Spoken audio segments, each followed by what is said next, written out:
Okay, so that competitor went a little bit faster than I wanted him to, but that's okay. So it went down the track. A couple things about this that I just want to add on that we didn't do in the first run. You get the best score of 2 runs. So we can measure this one. This one has a fixed point off the front that we're going to go from. 1.3. 1.3 off. So you can, students can adjust their car and can adjust their ramp to try and get it to go. You didn't go quite far enough, you need to go a little bit farther. With whatever you have right here. So you can't go back to your box, you can't get more supplies, but if you want to take a piece off of this, you want to add something on back here that's going to adjust the way it goes. Maybe it went really far to the left, you want to turn this a little bit. That's all legal quickly before the second run. Something to keep in mind is that we run these almost exclusively on gym floors. Gym floors are a hallway, so Yash had a little bit of a problem. He practiced at home on a carpet, and then he got here and his ramp wanted to slide.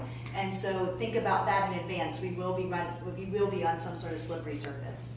All right, so we're gonna let you go ahead. Do you wanna adjust anything? Try and get one more run. The one thing you can't do to adjust where your car is going to go is you cannot move off this start line. So you can't just, if your car went too far, you can't just move your whole ramp back. It's got to be on the start line.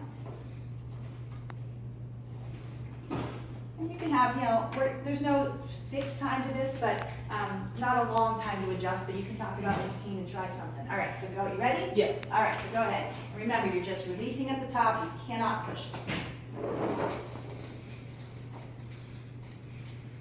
All right, another good run.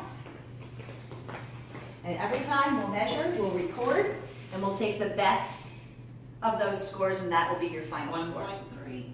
Okay, we have one more up to compete. Okay, so this is a little bit about how looks can be deceiving, all right? This, first of all, is an awesome car. There's no doubt it's got a Falcon Dragon head in the middle.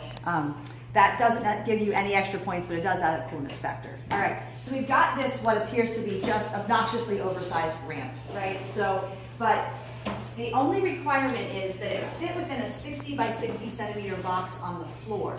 So we can, in fact, use a ramp this long. I really think it's overkill. I'm not advocating for this. But as long as if you put a picture frame type stand behind it and you can lean it back so that the footprint from the top to the bottom doesn't leave that 60 centimeter box, this would be allowed. We didn't build that today, so we are gonna hold this, but I need to put that disclaimer out that you cannot hold you can't hold onto your ramp anywhere. You can't be the person at the top that holds it where you want it to be, and you can't be at the bottom if it's sliding. You can't be at the bottom holding it in place so that it doesn't move while your car goes down the ramp. Okay, so I'm going to hold this so that he can release it, and we're going to see how this car does. Okay, is that where you want it?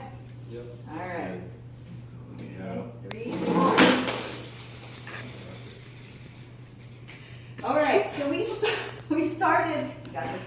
We started with a fixed point. He passed originally, but it did fall off when it hit the wall. Something like this hopefully won't happen in a real competition because you're not this close to a wall, but we can still measure from this point. He kind of has a backup point here that I would consider that we still have. 1.78. 1.7. So now that I'm taking these pieces back, he would have a chance to fix his car quickly if he wants to, because those were in the original car. All right, so now, do you want to adjust anything about the ramp? That's good right there. All right, Back a little bit. still within your 60 on the floor.